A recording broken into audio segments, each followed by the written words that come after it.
Objection? There being none, motion is approved.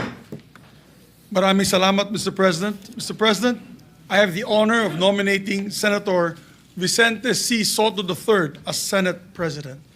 We already know him to be a leader of great integrity, as exemplified by his time as Vice Mayor of Quezon City, as Senate Majority Leader, as Senate Minority Leader, and of course, as Senate President.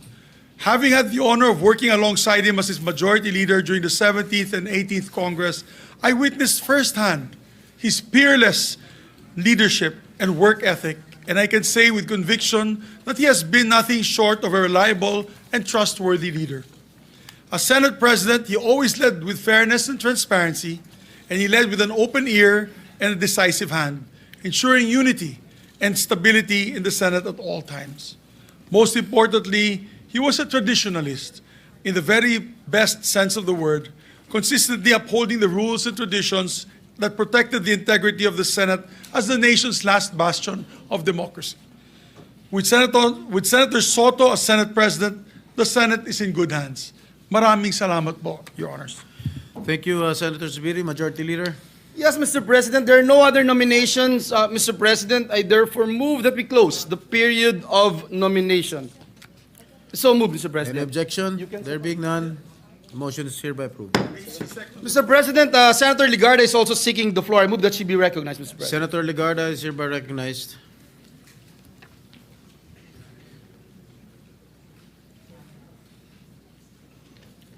Thank you, Mr. President.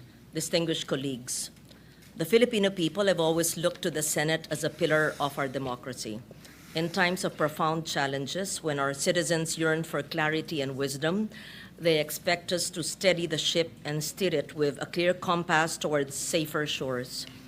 They do not ask for eloquence alone, but for proof that we can all place country above self and that we can govern with discipline, foresight, and courage.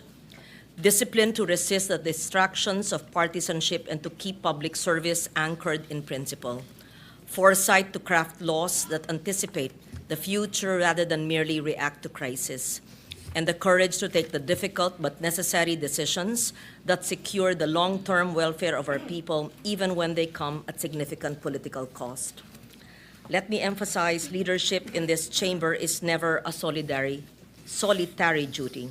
It is a shared guardianship of a trust that belongs to the Filipino people. The Senate at its finest when debate sharpens judgment and unity springs from conviction.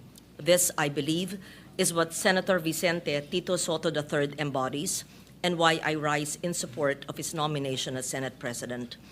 During my first term long ago, I served as Majority Leader while he was Minority Leader. I witnessed his respect for balance and fairness, ensuring that this chamber remained a forum of reason and accountability.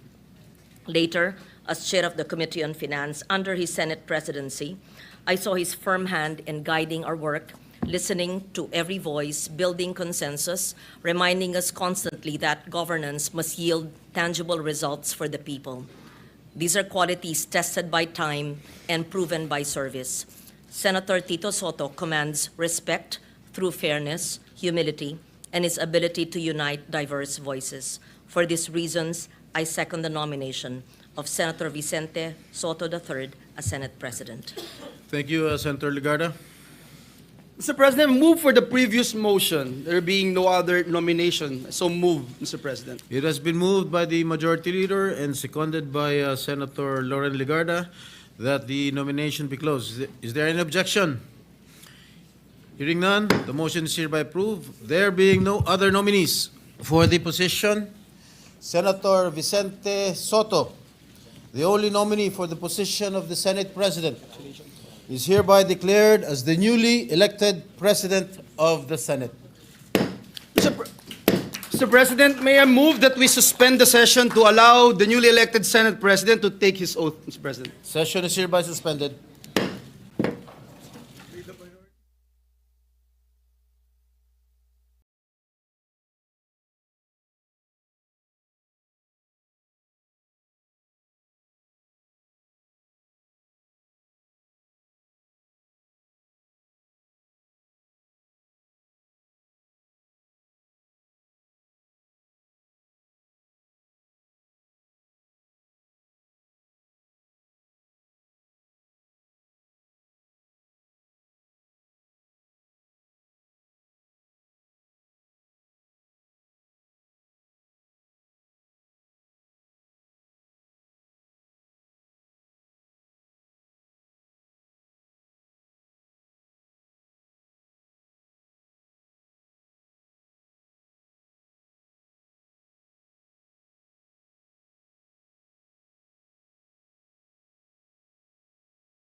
May we proceed with the oath taking of the newly elected Senate President, Mr. President?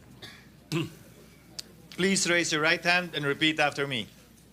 I, please state your name. I, Vicente C. Sotto III, Having been elected to the position of Senate President, having been elected to the position of Senate President, do hereby solemnly swear do hereby solemnly swear that I will well and faithfully discharge, that I will well and faithfully discharge, to the best of my ability, to the best of my ability, the duties of my present position the duties of my present position, and of all others I may hereafter hold and of all others I may hereafter hold under the Republic of the Philippines. under the Republic of the Philippines, That I will support and defend the Constitution of the Philippines.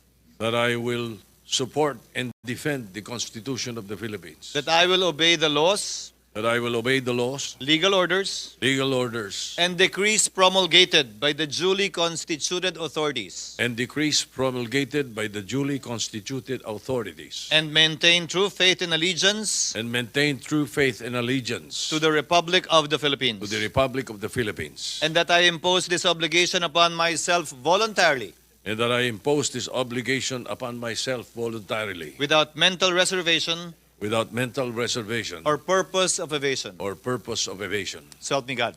So help me God. Congratulations, citizen. Thank you, sir.